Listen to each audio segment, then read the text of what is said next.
But I mean, I'm too much new.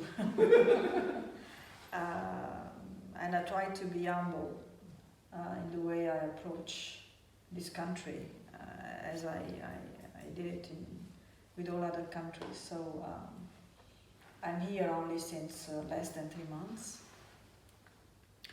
And you know, what I could see so far is that really the big potential of this country, the big challenges, the big contradictions you have, but also the enormous potential that this country has, and the fact that we really need to be very humble.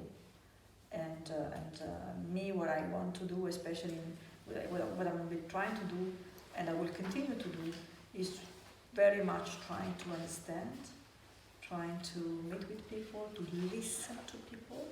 This is something that diplomats and officials sometimes don't do enough. And traveling. So I will be traveling tomorrow to Lagos. This will be my very first visit outside of Abuja, to meet the European business community. So to try to look also at the positive side, at the positive stories. I mean the positive side of our cooperation. And then I hope to be able to visit also the rest of the country, the north. I'm very much curious about visiting the north, both the northeast and the northwest. So this is my plan, to try to meet as many people as possible, especially Nigerians. That's why I wanted to organize this my first, let's say, social event was with the media. Next one in January will be with the civil society, because I really want to learn, and I need to learn from those that are in the field, as you are, you know, working every day with the issues, and working every day on the field. So this is what I will do. You know, I am a career diplomat. I started my career 24 years ago, and I spent most of my career abroad, in 7 countries so far. But each country is different from the other. You could never, and you should never think that what you have done somewhere you can simply replicate it, or repeat it as well. And it is very true also in Africa, because yes, I was in Cameroon. Maybe Cameroon, in terms of mentality, I see a lot of similarities, but each country is very much different. You cannot think that. And I think that Nigeria in particular is very special, because yes, it is a developing country, but also you have a very big economy, you have a middle class, you have a lot of things together. It's like being in several countries at the same time. Even if I still have to visit the country, I guess the north and the south are like two completely different countries. So, and this is what attracts me a lot, you know. This, I would not say complexity, I would say diversity, which is maybe the most valuable resource that Nigeria has. So I very much look forward. And since Nigeria is such a big, dynamic, important country, which is also a model for many others, I think there are a lot of areas on which we can cooperate together. Security, but also try to help Nigeria untap its potential, unlock its potential. We are already very much working with the youth, with young people, and hopefully we will continue to do that and do it even more. Women mostly. But as I said, we have so many things we can do together. If I look at my mission letter, there's almost everything. To try to do, we are political partners, we have to work together, by addressing, the crisis in the Western Africa, for example, working together on the trade and investment, because this is a country which is too big, too important. We have to there is such a big potential in terms of trade, in terms also of business opportunities for our company here, companies here. So I mean, there's so many things that we can do together. And then of course there is this attention of the European Union to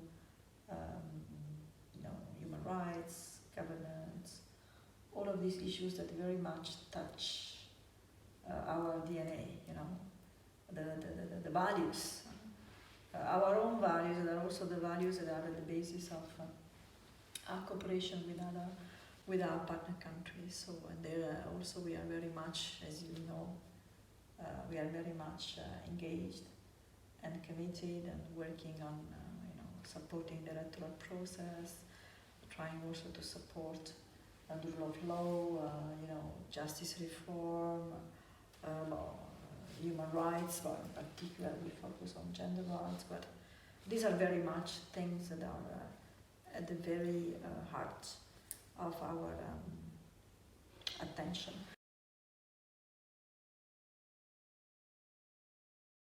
The idea was to choose a fact per day and to highlight every day a fact about gender-based violence. This was the idea of the campaign, of that particular campaign that was actually launched in the framework of the EU-UN Spotlight Initiative. I mean, for this edition of the 16 Days of Activism, which for me is the very first, the idea for the European Union was, first of all, to create more awareness, to encourage women to report, to help women understand that there are services, there are opportunities for them, and to try to increase the number of reported cases, because we know that most of the cases of gender-based violence still are underreported because of the stigma, because of the shame, because of the culture. And what we see in terms of data is very much like the tip of the iceberg, because we know already, as it is the case not only in Nigeria but everywhere in the world, that most of these cases, which happen, within the family, are not reported. So this was the first objective, to highlight the cases and to help women understand that there are services, there is the police, there are centers, in order for these cases to be reported and to have more cases reported. One other, and data collection, so we really need data to have a clear overview of the phenomenon, of the issue, and be able actually to better respond. The second thing, which is, in my view, personally particularly important, most of the cases are gender-based violence is underreported. But even for the cases that are reported, we have in a very limited number of cases, offenders are convicted, which is not acceptable. In order first to encourage women to report, and two, to have a deterrent so that offenders stop, we need justice to deliver. And this was one of the messages on which we wanted to focus for this edition of the 16 Days of Activism, and to push for the creation of special courts dealing with gender-based violence in the framework of a program, the ROLAC, the Rule of Law and Anti-Corruption Program, that we fund and which is implemented by the British Council. So I saw a lot of commitment from the Minister of Women's Affairs. She's very much strong. A lot of commitment, from many other people as well. But when you look at the statistics, it's very much shocking. And so we really need to work on that or together. We saw that there are laws that are being domesticated at the federal state. The number of states is increasing. But I think there's a lot to do, and I think that media also should do more. And something also on which we will have to work, which is also linked to sexual and gender-based violence. If you look at the statistics, you see that women's representation in politics is really extremely small. Extremely low for a country like Nigeria. 6%, 5%. It's unbelievable.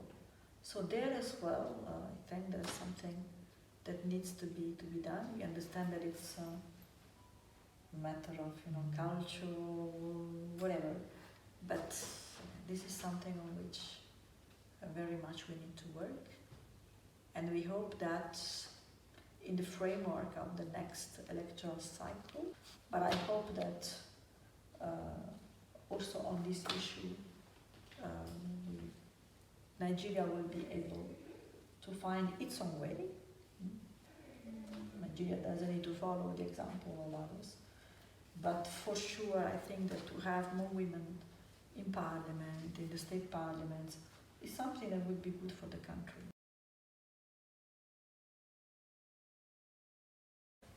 But I think, this is exactly what we're trying to do with this referral centers, right? I visited one of these centers just outside of Abuja a few weeks ago because I wanted myself to touch the reality. And I think maybe women and girls, they don't know enough about the existence of these centers and about what these centers are supposed to offer. Because the idea of this center is exactly for victims of gender-based violence to have a place where they can go, where they can be received, where they can receive some medical, consultation, visit and advice, where they can receive some kind of psychological support, and where they can also stay. So maybe this is something that needs to be improved, which means once you go to the center, then you get medical advice, psychological support, and then what? So maybe something that needs to be developed, at least in the framework of our approach, is also to have more safe havens where women that are victims of gender-based violence, or boys, they can actually stay, because what happens in most of the cases that people are sent back to their families or their communities. But already the fact that 30, I think these centers now are, we moved in 8 years from 1 to 32 or 33. This is already a very good progress, and I think you, our friends from the media, you might help in informing the public about the existence of these centers and about the role that these centers have, that these centers play in order for these centers to be established. And what is important, of course, and what we are asking the government to do, federal level and state level, they must support financially these centers, because these centers are not private centers. These centers are part of the health system. The state, the government, they have to provide the necessary financial support for these centers to be able to function properly, and also to affect people in these centers. This is the kind of commitment that we are pushing for, and of course pushing also for the specialized courts. We are not there yet, but I think if we put, if the right steps are in place, one after the other, and the different components of the system are there, maybe, slowly. We face the same problems in our own countries, so it's not something only in Nigeria. We have gender-based violence is a problem in Europe as well, in my country as well. So, but creating awareness for women not to feel ashamed, and not to feel guilty, and not to feel ashamed is important. And it's also important to educate the communities about gender-based violence. You mentioned yourself that human rights are actually one of the main areas for us, not only one of the main areas in terms of cooperation, but most of all one of the main areas in terms of dialogue with the authorities. And I think this is the very first mechanism that we have in place, the dialogue that we have with the government and with the authorities at all levels. We have a formal mechanism once a year to discuss with the authorities about human rights issues, and freedom of the media, freedom of speech is always something that is very, of course, gender issues, but freedom of the media is also something which is always very much on the agenda for us. So this is the main mechanism. But also at the same time we have this dialogue, which is a continuous and regular dialogue with authorities. And we always try to bring these issues forward in our discussions with the authorities. In terms of concrete programs on media, apart from the cooperation that we have with media, and with the new cooperation program, we will have more opportunities to partner with media on key issues and on campaigns like campaigns on human rights. We don't have, to my knowledge, specific programs for media. But as I said, the European Union considers media as human rights defenders. And I'm not talking about Nigeria, I'm talking globally.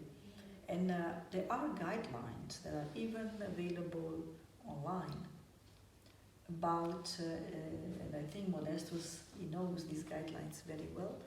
There are guidelines on the protection of freedom of the press that outlines exactly what the European Union does and what the European Union delegations have to do to help protect the space for media. I was mentioning that, and we did it in some countries, when we have journalists that are under threat. I mean, we're talking about very specific cases that are under threat because of, there are things that we can do. There is a platform, there are mechanisms that we can put in place and use to actually protect these people, as we do normally with human rights defenders, with activists.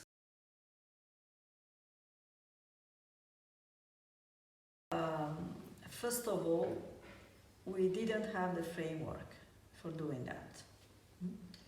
And this is something that the European Union at the central level is starting to develop now.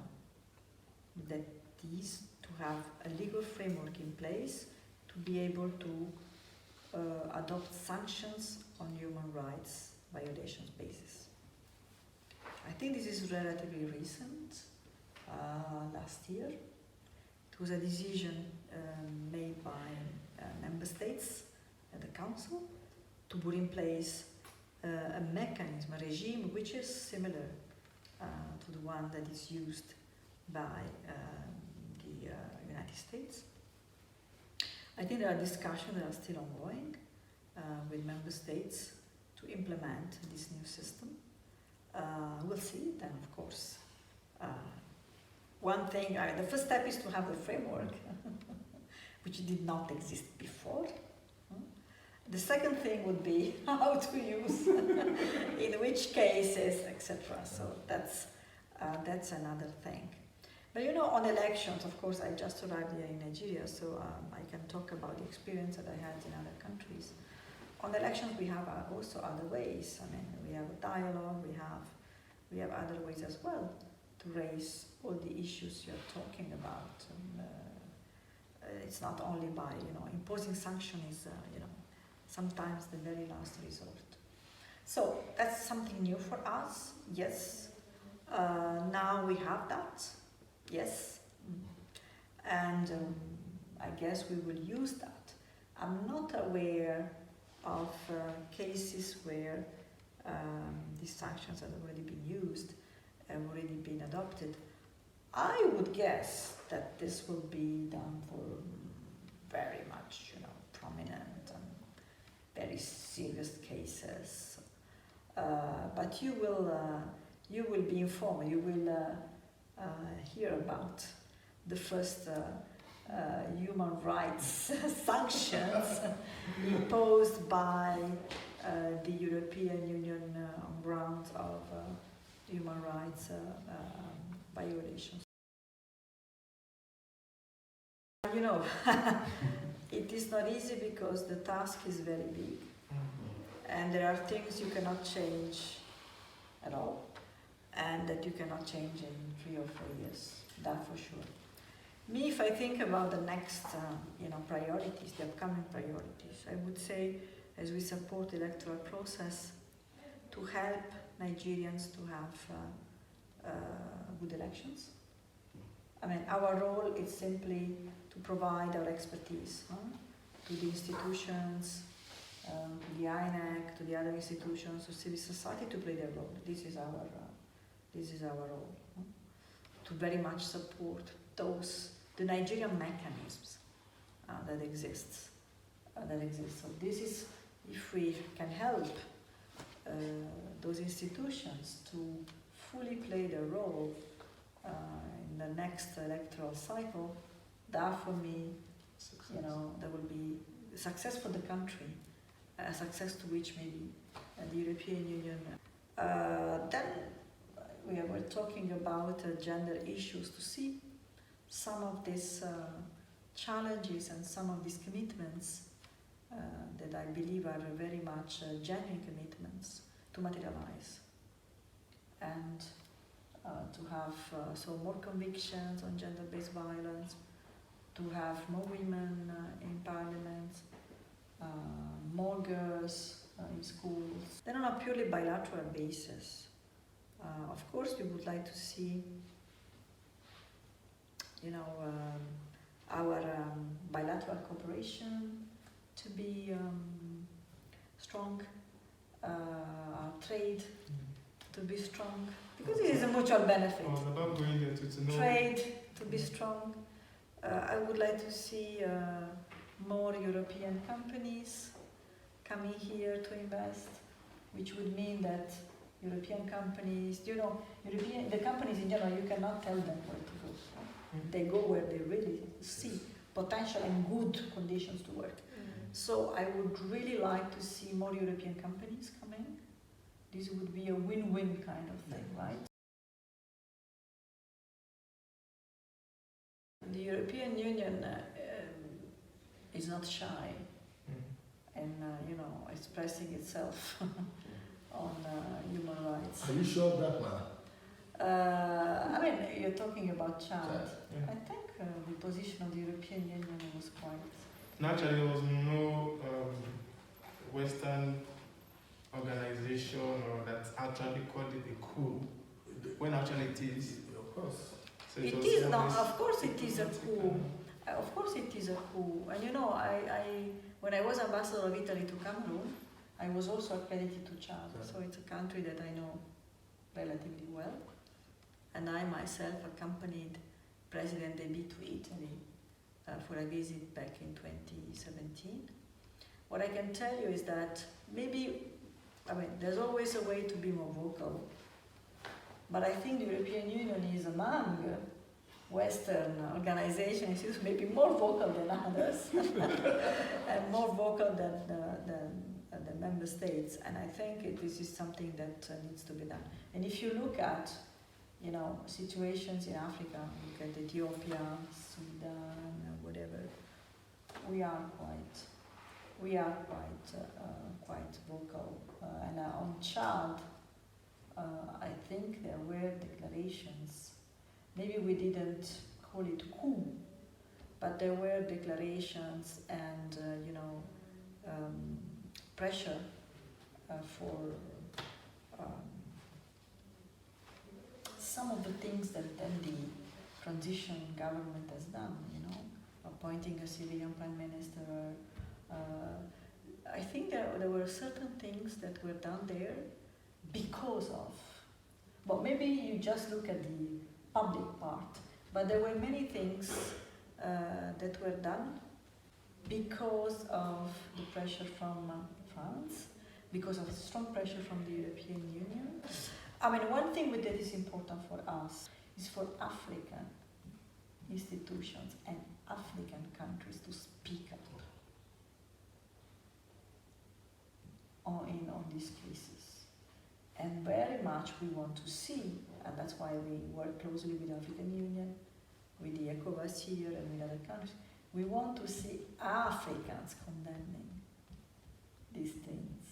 We want to see more African governments taking a position on these issues, and not only and not always, European Union or, and this will be the big step. We are a group of states, but we are not a state. And as a group of states, we don't have an army ourselves, okay? So we have the possibility, and we do that in many countries, to deploy, training missions. Like, for example, where I was before in CAR, we had a European Union training and developing, not only training, developing the army. The same thing in Mali, we do the same for internal security forces. We don't do this here in Nigeria. Apart from the Gulf of Guinea, where we have developed something new, working with the 5 or 6 member states, we developed what we call the coordinated maritime presence. So we have naval assets of 6 member states that coordinate themselves in order to keep a constant presence in the Gulf of Guinea, and to have, this is for the sake of a safer and more secure Gulf of Guinea. This is something that we do, which is relatively new. It's not a mission, a military mission. It's not an operational mission. It's just, a presence that it's a deterrent, and try to. But what we do in Nigeria mostly, since we don't have these military missions, is to try to address the root causes. Because insecurity, as always has root causes. So, and to work addressing, poverty, social services, education. On the Lake Chad Basin, maybe this is something that people don't know. The multinational joint task force, which is composed of the 5 countries, right? Because there is also Benin is inside. We are among the donors. We support this. We supported this since the beginning. But what member states do here, this is also part of our